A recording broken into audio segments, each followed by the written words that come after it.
Hello and welcome back to Boxing Social in association with Betfred. My name is Ayman Khan and it is fight week, undisputed fight week. Josh Taylor, Jack Catterall. We're in Glasgow with the one and only Matthew Macklin. Matthew, don't get too many of these undisputed fight weeks, do we? No, not at all. Especially in this four-belt era, I think it's the first time. I think in the UK, with between two British fighters, a mandatory and the champion. Really excited. Looking forward to seeing what kind of reception Taylor gets. We know the Scots can get behind their fighters, so I'm expecting a massive atmosphere and a really loud crowd.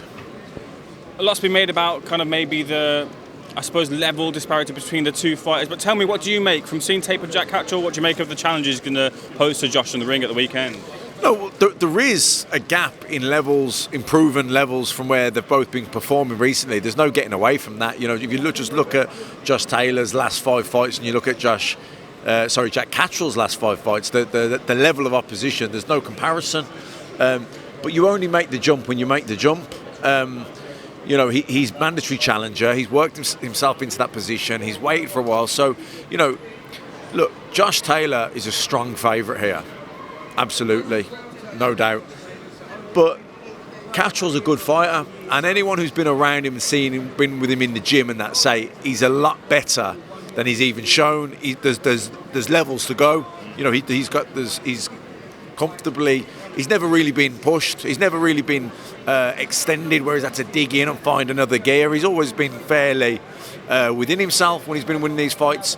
Now look. He's fighting for a world title. He's up against it. So he's going to go up to another level, you would imagine. Josh Taylor's the homecoming.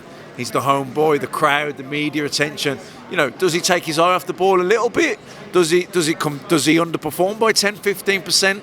If he underperforms by 10, 15% and we see Jack Catterall perform 10, 15% better than he ever has done before, all of a sudden, that gap closes, doesn't it? I mean, this happens in boxing and in sport all the time. It happens in football, and you've got 11 players on a team, you know what I mean? And you've got subs you can make. So, look, boxing, it can happen. That said, do I think Taylor will win? Yeah, I do. He's his favourite, rightly so. Jamie Moore, good friend of mine. They're confident. They're not shouting about it, but they're quietly confident. Just picking up that there, getting a bit more of that lovely light on Matthew. Matthew, expectation is a good word I think I'd like to use in terms of this fight. This expectation with Josh Taylor in terms of the pedigree, like we said, the fights he's had, and being the fact that he is undisputed champion to kind of perform there. And also, is it kind of the best way for Jack, doesn't have that expectation too, and that's kind of, there's no pressure really on him to perform. And I suppose in a sense that's the best way to kind of enter an undisputed title fight. Yeah, of course. But look, he'll have his own pressure because he'll have his own expectations of himself. He's dreamed about this night his whole career.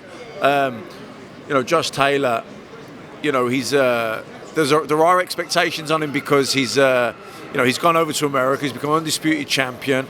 This is his homecoming. So people, there'll be people coming to this fight that have never been to a Josh Taylor fight.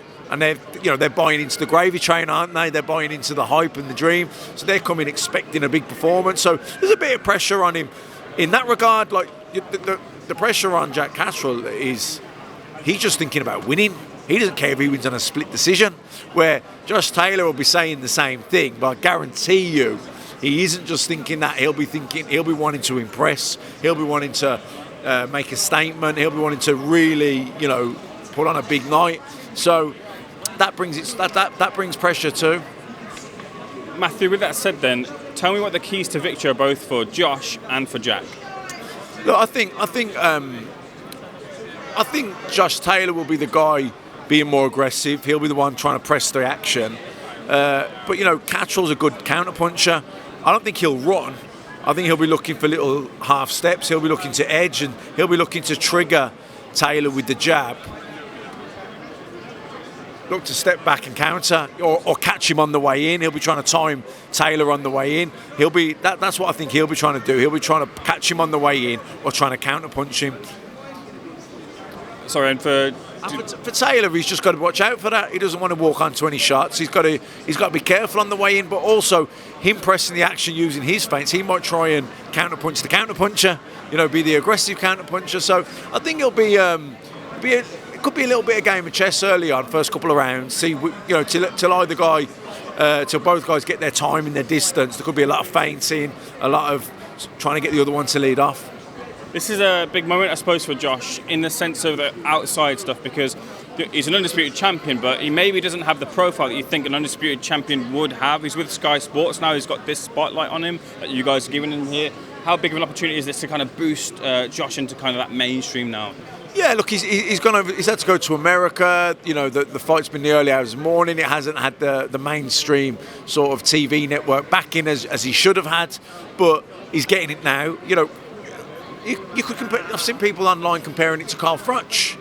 Carl Froch went into the Super Six. That was a massive tournament, but it dragged on a little bit long, and certain TV networks in the UK didn't really pick it up, and he didn't get the coverage and the profile out of it that he should have got, and he didn't get his credibility that he should have got.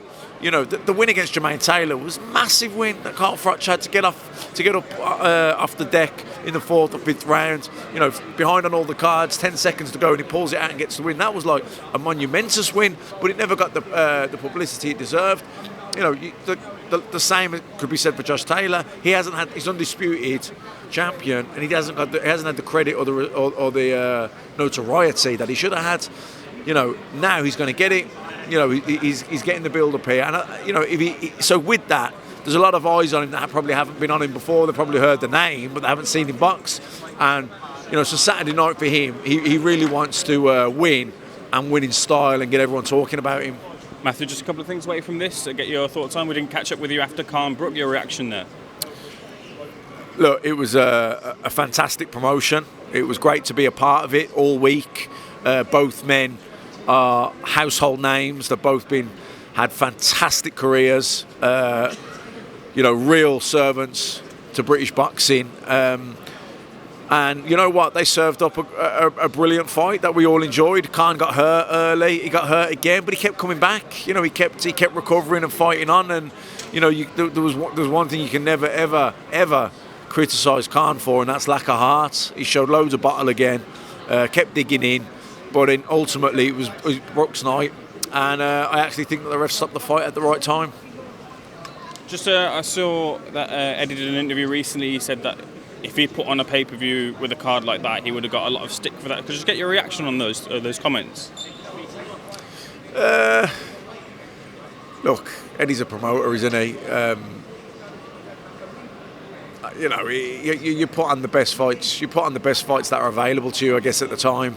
And ultimately, you don't run with it as a pay-per-view unless you're going to think it's going to sell, and it sold. It was a sellout at the live gate, and from what I'm hearing, it sold well on the pay-per-view. So the proof is in the pudding. It's like he says, like Eddie would say on his promotions, I make the best fights I can make. If you don't want to buy it, no one's forcing you to buy it. So the fact that everyone did buy into it, it was their choice. Was it weak? Was there a weak card, undercard?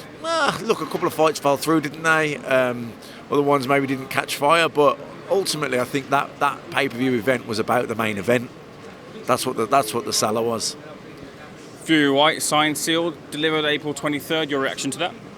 Listen, look, it was always going to get done, wasn't it? We got longed out a little bit, but I don't think there was any real danger of it not happening. Dillian's waited so long to get his shot, so I'd have been flabbergasted if he didn't sign the contract, but he has. And look, he's earned his shot. I wouldn't pick anyone in the world to beat Tyson Fury. I think he's proven himself to be the number one, and that hasn't changed. I think I think most people will pick Fury, but Dillian's, it's not a foregone conclusion. Fury is a favourite, and people pick him, assuming he turns up on the night and performs as he has been.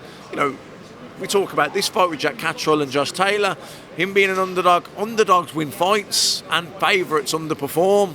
It happens, and underdogs step up to the plate and perform better than they ever have, and they come down a little bit because, for whatever reason, complacency. It happens all the time in sports. So Tyson is a favourite. Do I think he'll win? Yeah. But can he afford to underestimate Dillian? Absolutely not. But in the undercard as well, you got the likes of Eric Donovan, maybe last chance saloon for him, and against the tougher and talented Robiza Ramirez. Ebony Jones features, Paddy Donovan too. Listen, Paddy Donovan's a really good talent, so I'm interested I'm excited to see him live for the first time. I've seen clips of him, of course, and heard a lot about him. I've never watched him up close and live. Eric Donovan against Robiza. Robiza was one of those Cuban talents that was like unbelievable. Beat Shakur Stevenson, beat everybody as an amateur. Eric Donovan was a good amateur, and he's only had that one loss as a professional in a fight that he was actually boxing really well in, got caught, and Zalfa Barrett turned it around. But so, is it last chance saloon? Look, he's 36 years old, but there aren't miles on the clock. He lives a very clean life now. So, I don't know. Look, it depends how he loses, if he loses, but if he wins, it's a massive shot in the arm for his career. Matthew, I'm sure I'll speak to you again during this fight week. Thank you so much for speaking to Boxing Social. We'll see you soon. Cheers. Appreciate it. Thank you.